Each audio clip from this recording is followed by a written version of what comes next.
Merhaba, Papatya'nın Örgü Dünyası YouTube kanalıma hoş geldiniz. Bugün sizlerle beraber bu güzel çilekleri çalışacağız. İster anahtarlık olarak kullanabilirsiniz, isterseniz de çantalarınızda charm olarak kullanabilirsiniz. İnanılmaz güzel ve çok şık oldu. Bunlar markalarda çok pahalıya satılıyor maalesef. Ben de bunlardan örüp sizlerle paylaşmak istedim. Daha ucuza artık iplerimizde bunlardan bir sürü yapabiliriz. Hemen iplerimi göstermek istiyorum. Arkadaşlar ben böyle elimde olan artık iplerim vardı. Beyaz, yeşil ve kırmızı. Hepsi de farklı markaların arkadaşlar. Üçü de farklı markanın. Hiç önemli değil. Koton olması önemli. Koton da çok güzel duruyor çünkü. Kullandığım tığları göstermek istiyorum. Çilekleri 2 milim tığ ile ördüm. Hemen şu başlıktaki yaprakları ise 1,75 milimlik tığ ile ördüm. Sizler istediğiniz elinize uygun tığ kullanabilirsiniz. Ama şu tepedeki tığ bir küçük tığ ile örerseniz şu yaprakları sizin için daha iyi olacaktır. Daha güzel görünecektir. Hemen şu çileğimi de göstermek istiyorum. Bunu ilk denemede yaptığım biraz eciş bücüş duran çileğim ama olsun, bunu da göstermek istedim. Gerçekten çok hoşuma gitti. Bunlardan daha çok örerim ben herhalde diye düşünüyorum. Çünkü gerçekten çok güzel. Evet, isterseniz hemen bu güzelliklerin yapımına geçelim. Ama en önemlisi minik hatırlatmamı yapmak istiyorum. Arkadaşlar YouTube'un algoritması maalesef beğeniler, izlenmelerle ve yorumlarla öne çıkartıyor. O yüzden sizden rica ediyorum, videomu beğenip yorum yazarsanız ve sayfalarınızda paylaşırsanız gerçekten bana büyük bir destek olmuş olursunuz. Çünkü kanalım tamamen ücretsiz. Sadece izlenmelerle öne çıkabiliyorum. O yüzden videolarımda beğeni çok önemli. Beğeni tuşuna basarsanız beni çok mutlu etmiş olursunuz diyorum ve hemen bu güzelliklerin yapımına geçiyorum. Evet arkadaşlar, öncelikle kırmızı ipimle başlıyorum ve ipimi halka haline getirip birleştiği noktadan tutuyorum. Ve şöyle içinden ilmek geçirip şöyle bir zincir çekiyorum ve sabitlemiş oluyorum. Burada halkamın içine toplamda 6 tane sık iğne yapacağım. 2 3 4 ipinden tutuyorum, ortayı iyice küçültüyorum. 5 ve 6. Sihirli halkamın ipinden tutup iyice ortayı tamamen kapatıyorum. Bakın burada benim sıramı şaşırmamam için şöyle son yaptığım sık iğne tepesine şöyle bir ayraç takıyorum. Burası benim başlangıç noktam. Çünkü burayı birleştirmeyeceğiz. Döne döne döne döne, yani hapishane işi çanta sapları yapmıştık ya, o şekilde ilerleyeceğiz ama arttırma yaparak bazı bölümlerde. Şimdi hemen ilk yaptığım sık iğne tepesine şu şekilde batıyorum. Şöyle net miyiz? Evet, şöyle batalım. Bakın. Hemen burada bir tane tek yapıyorum. İkinci sık iğneye 2 tane sık iğne yapıyorum. Yani bir tek, bir çift. Bir sık iğne tepesine bir tane batıyorum. İkinci sık iğne tepesine çift batıyorum. Tekrar aynı yere battım. Sık iğne yaptım. Bir tek. Bakın son başlangıç noktama geldim. Çiftle bitiriyorum. Evet, bir tek bir çift devam ettik sıra sonuna kadar. Yine başlangıcı ayracımı takıyorum. Çünkü başlangıç nerede mümkün değil bulmam. Şöyle arasına ip de getirebilirsiniz arkadaşlar. İlla ayracınız yoksa. Hemen burada şimdi 2 tek bir çift yapacağız. Hemen önümdekine batıyorum. Bir tek yapıyorum. Hemen yanındakine batıyorum. 2 tek yapıyorum. Hemen yanındakine çift batacağım. Bir sık iğne yaptım. İkinci kez aynı yere batıp ikinci sık iğneye yaptım. Bir tek, bir, şöyle bayağı sıkı ördüm. İki tek ve üçüncüye çift batıyorum.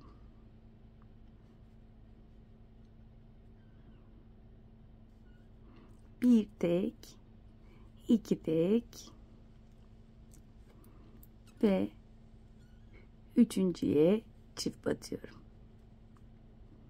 Şöyle çift batalım. Evet. Hemen burada yine ayracımı takıyorum. Şimdi şöyle parmağımla içe doğru şöyle yapıyorum ve bakın şu görüntüyü aldı. Şimdi ne yaptık? 6 tane sık iğne, bir tek bir çift, bir üst sırada 2 tek bir çift yaptık. Şimdi tekrar bir tek bir çift yapacağım. Şimdi hemen yanındakine batıyorum. Bir tek, hemen yanına batıyorum. 1 2 bir tek, bir çift, bir tek, hemen yanındaki sık iğne tepesine çift batıyorum. Bir tek, bir çift. Evet. Bir tek, bir çift,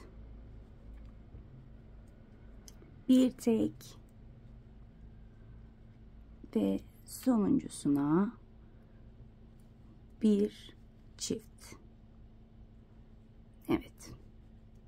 Yine sonuncu en son yaptığım sık iğneye ayracımı takıyorum. Şimdi yine iki tek bir çift yapıyorum. Yan yana bir, iki tek, üçüncüsü çift.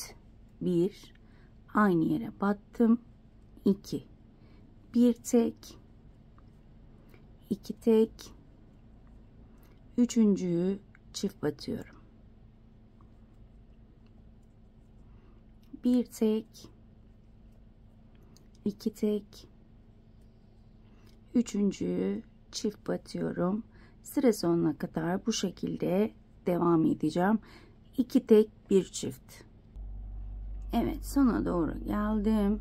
Sonuncuyu yine çift yapıyorum.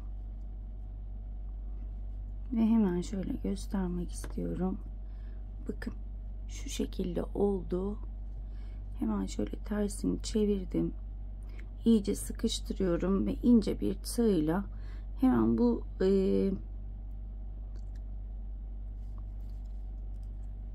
sihirli halkanın ipini kilitliyorum ki açılmasın. Daha sonra bu ipi içeride şu şekilde gizleyeceğim. Şimdi arkadaşlar yine en son şöyle, yani sürekli ayracı takıyorum ben. Şaşırmak istemiyorum çünkü hem kırmızı zor görüyorum hem de sürekli döne döne ördüğümüz için bitiş noktası olmadığı için maalesef nerede başlayıp nerede bitirdiğimi bilmiyorum. Hemen şöyle şunu takayım. Şimdi arkadaşlar 5 sıra, toplamda 5 sıra hiç arttırma eksiltme yapmadan her bir sık iğne tepesine batarak sık iğne yapacağım. Arttırma eksiltme yok. Toplamda sayıyoruz. Bunu burada bırakıyorum. Bu ilk sıram 5 sıra olduğunda bırakıyoruz. Daha sonra eksiltmelerimizi yapacağız. Bu şekilde her bir sık iğne tepesine batarak toplamda 5 sıra örüp hemen dönüyorum. Evet arkadaşlar, ben sıramın sonuna geldim. Toplamda 5 sıra hiç arttırma eksiltme yapmadan ördüm ve gördüğünüz gibi bu şekli aldı. Az önce göremiyorum demiştim. Artık yaş aldığımı kabul etmem gerekiyor. Şu anda gözlüğümü taktım ve çok net bir şekilde görebiliyorum. İnat ettim gözlük takmayacağım diye. Gözlüğümü normalde takmıyorum ama artık şu anda iyice anlamaya başladım. Çünkü gözlüğü takınca inanılmaz net görmeye başladım. Artık örgülerime gözlüğümle devam edeceğim. Herhalde ben gözlüğü böyle yaşımı kabul etmediğim için falan takmıyordum ama yapacak bir şey yok. Şimdi tekrar ediyorum, ne yaptık? 6 tane sık iğne sihirli halkaya. Daha sonra bir tek bir çift. Daha sonra 3. sırada 2 tek bir çift. 4. sırada bir tek bir çift. 5. sırada 2 tek bir çift devam ettik. Daha sonra 5 sıra tek şekilde ördük arkadaşlar. Hiç eksiltme, arttırma yapmadan her bir sık iğneye tek tek batarak 5 sıra ördük. Şimdi bu sıradan sonra artık eksiltiyoruz ve toplamaya başlıyoruz. Hemen bakın, önümdeki ilmeğe batıyorum. 1 2 tek ve şimdi kesmeye başlayacağım. Bakın hemen yanındakine batıyorum. Şöyle ilmek aldım. Hemen onun yanındakine batıyorum. İlmek aldım ve 3 ilmeği aynı anda topladığımda kesmiş oluyorum. 2 tek bir topla. Yani 2 tek tek örüyorum.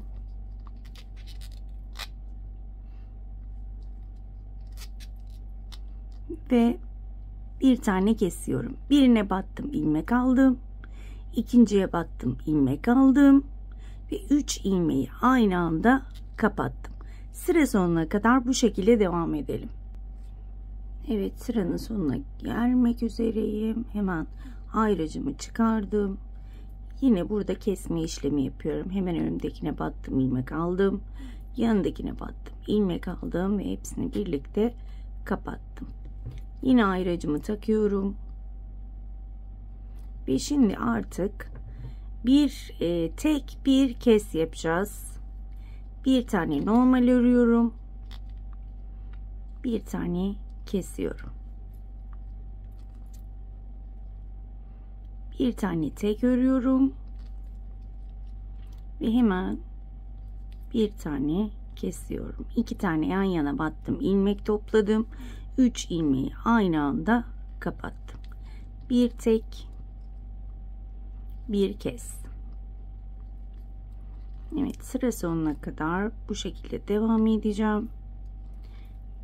Bir tek bir kes şeklinde sıra sonuna kadar devam edelim. Evet, sona doğru geldim.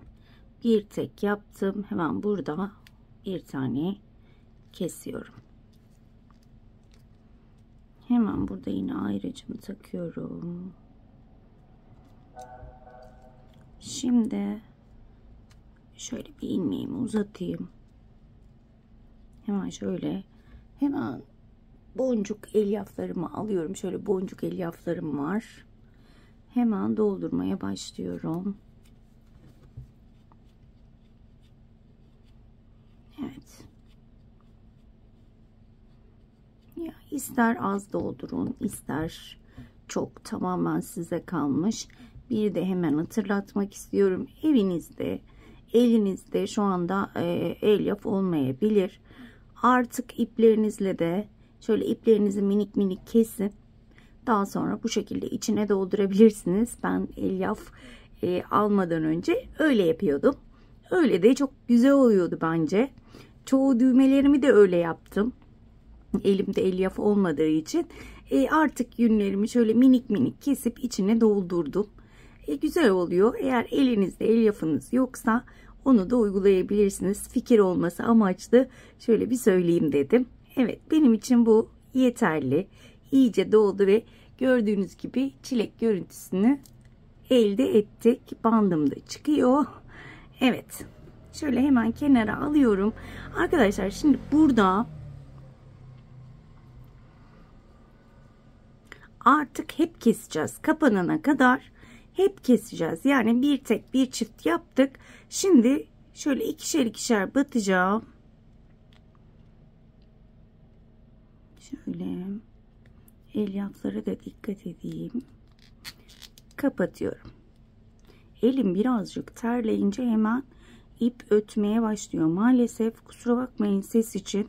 Biliyorum böyle videoda sesi sevmiyorsunuz ama hava çok sıcak Antalya'da. Şu anda klima açık. Ama herhalde yetersiz geliyor. Yavru kedilerim de var. Onlar da çok üşüsün istemiyorum.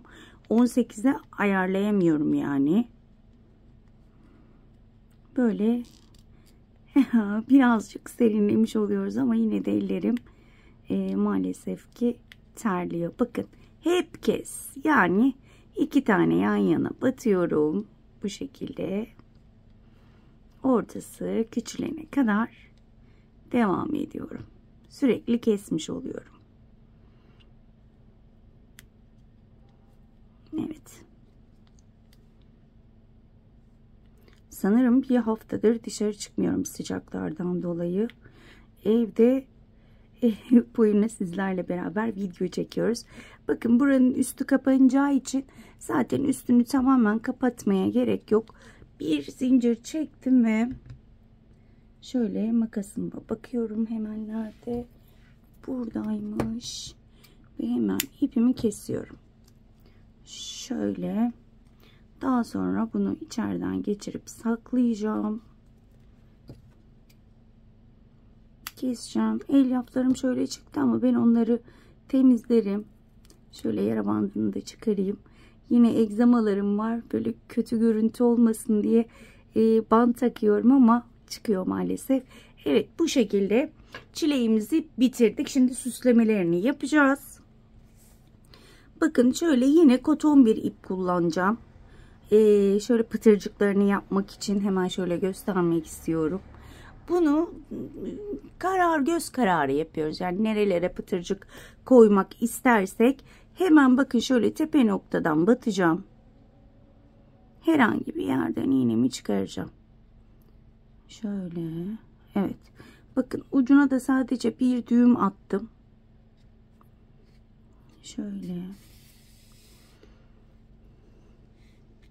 Evet, bu girdi zaten. Şimdi bakın hemen bir tepesine batıyorum ve herhangi bir yerden yine çıkarıyorum. Şöyle şu deliklerden.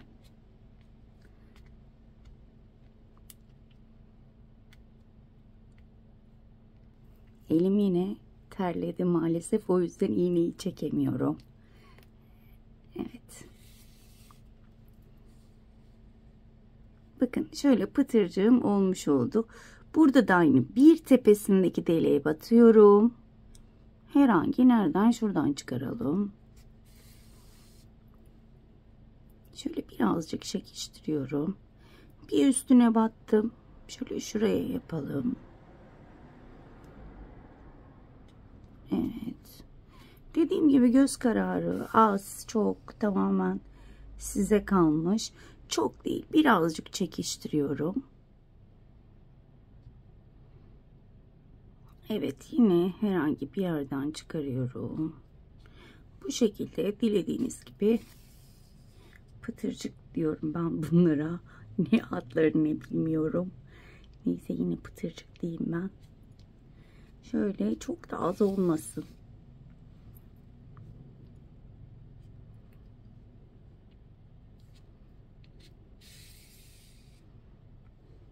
Evet. Bu şekilde ben aynı gösterdiğim gibi birazcık yapıp dönüyorum hemen. Evet, bu kadar yeterli bence. Son olarak burayı yaptım. Ve yine tepeden çıkaracağım.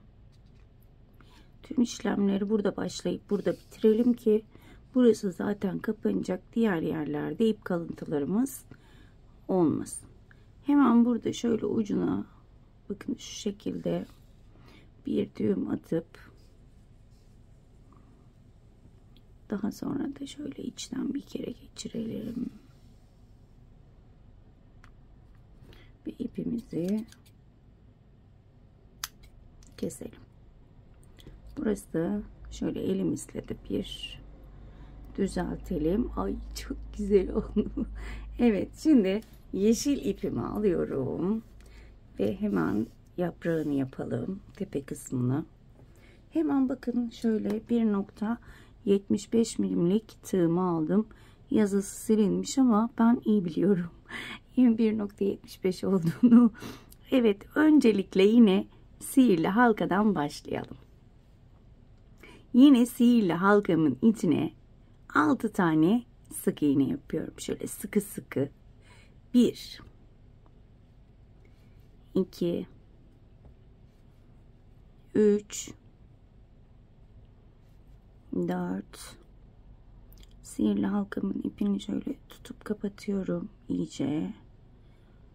5 ve 6. Şöyle iyice sıkıştırıyorum. Evet. Şimdi ilk yaptığım sık iğne tepesine batıyorum.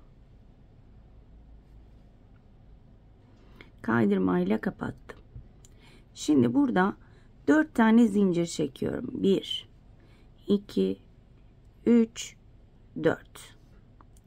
Hemen bir alttaki zincire batıyorum. İlmek geçirdim arasından. Bir tane sık iğne yaptım.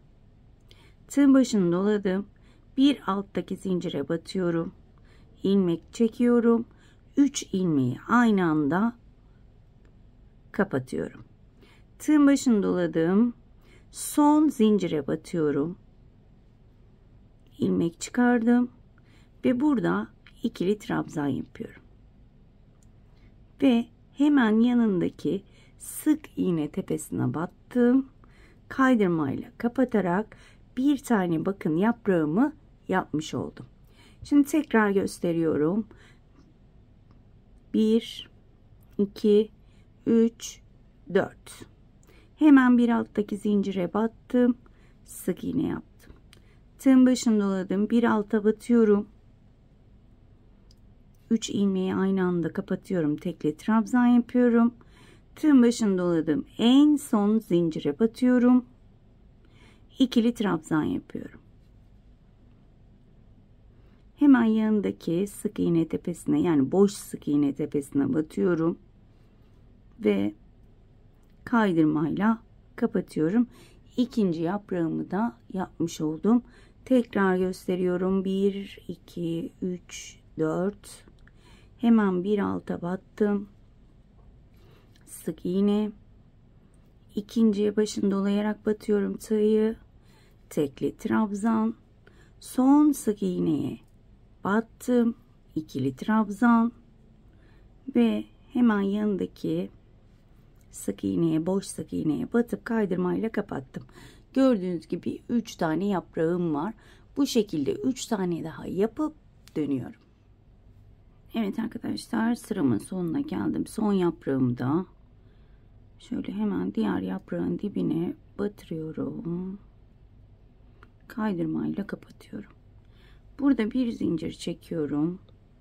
Şöyle burası biraz bol oldu. Şöyle bir sıkıştırıp yapacağım. Evet. Bir zincir çektim. İpimi şöyle uzunca kesiyorum. Çünkü dikeceğiz bunu. Hemen şöyle uzunca kestim. Ve şöyle göstermek istiyorum. Üstüne koyacağımız yaprağımız çok şirin bir şekilde hazırlanmış oldu. Şöyle bir yün iğnem var. Hemen onu getirip geliyorum. Evet, iğnemi geçirdim. Hemen çileğimi alıyorum. Şöyle formunu veriyorum. Elimle düzeltip hemen tepe noktasına şöyle kaymaması için hemen şöyle bir toplu iğnem var. Hemen şöyle alıyorum. Şöyle tam ortayı belirlemem gerekiyor. Şöyle tam ortadan bu toplu iğneyi takacağım. Şöyle dikkat edin, elinize batırmayın. Ben birkaç kere batırdım. Çünkü alttan çıkıyor şu şekilde. Hemen bakın şöyle bunu dikeceğiz. Nasıl dikeceğiz? Hemen şöyle bakın. İlk şu içeriden batıyorum. Şöyle yaprağımı şu şekilde yaptığımda Bakın şu hiza bizim yaprakları dikeceğimiz hiza olacak. Şöyle şuradan battım. Şuradan çıkardım.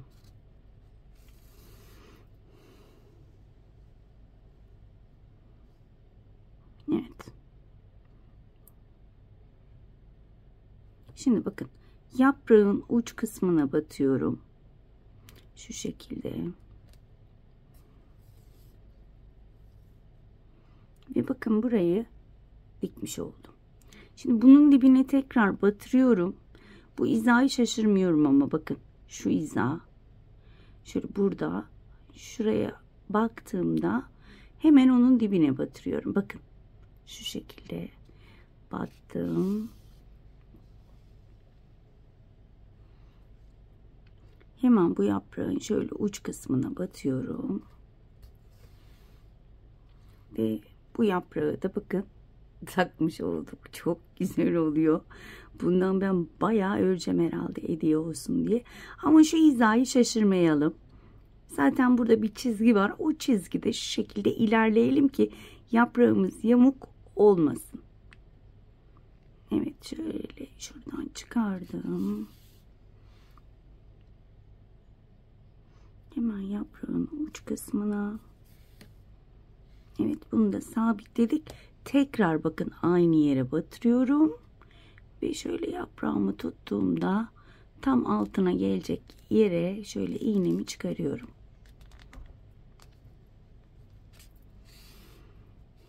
Eminim ki anlaşıldı. Bakın 3 taneyi dikmiş olduk bu şekilde. Çok da güzel oldu.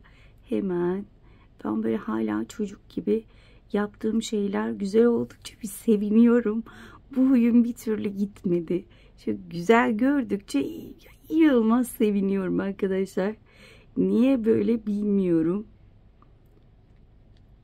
Sanki ilk defa örgü örüyormuşum da ilk defa bir şeyi çok güzel yapmışım gibi. Böyle çocuklar gibi seviniyorum. Evet. Aslında bu videoları da çekmeyi seviyorum. Çünkü tamamen doğaçlama çekiyorum. Kesinlikle o an ne düşünüyorsam onunla ilgili sizlerle onu paylaşıyorum. Bence güzel de oluyor. Sizler de seviyorsunuz. Evet. Şöyle. Evet. Bunu da bitirdik. Şöyle elimle düzeltiyorum. İğnemi çıkardım. Bakar mısınız şunun tatlılığına?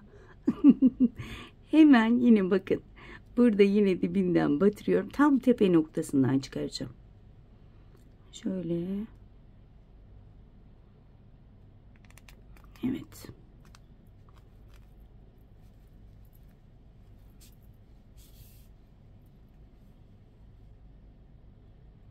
Şimdi burada bakın ben buna böyle bir çanta aparatı taktım. Bunu charm olarak kullanabilirsiniz. Diğerine anahtarlık taktım. Anahtar olarak kullanabilirsiniz. Ve bunu da yine anahtar yapacağım. Yine anahtar başım. Bu anahtarlıkları uçlarını tuhafiyelerden bulabilirsiniz. Tuhafiyelerde var. Ben tuhafiyeden aldım. Hemen şöyle şu halka kısmından geçiriyorum.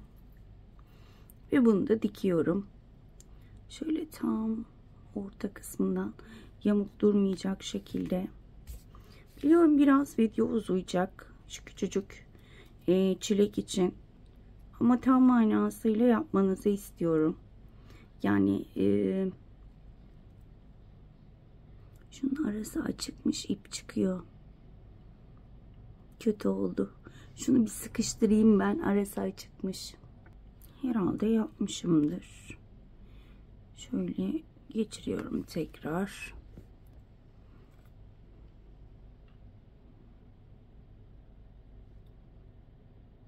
Şöyle tam orta kısmından yapmak istiyorum ki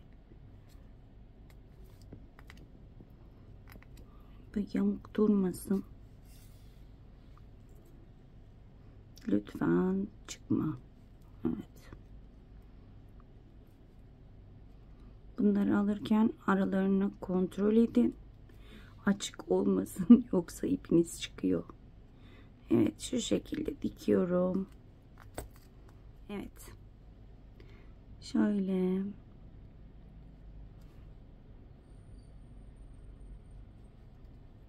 Bu kadar yeter bence. Artık tutturduk. Bu çözülmez diye düşünüyorum. Evet. Hemen şurada herhangi bir yere düğüm atacağım. Yine sökülmemesi için. Evet. Şöyle bir de ipimi yürüteyim.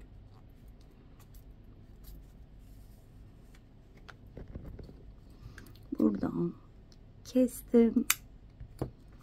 Ve anahtarlığım hazır. Hemen diğerlerini de şöyle getirmek istiyorum. İnanılmaz güzel olmadı mı? Bakar mısınız? Çantalarınıza anahtarlık olarak, çantalarınıza charm olarak inanılmaz güzel oldu. Şöyle tabii ki şunu da getirmek istiyorum. Bu benim ilk yaptığım.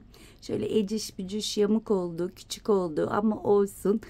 Bunu da beraber öğrendim. Evet arkadaşlar, bugünlük de bir videonun sonuna geldik. Umarım ayrıntılı bir şekilde anlatabilmişimdir. Umarım anlatımımdan memnun kalmışsınızdır. Bir dahaki modellerde görüşmek dileğiyle. Kendinize çok iyi bakın. Hoşça kalın.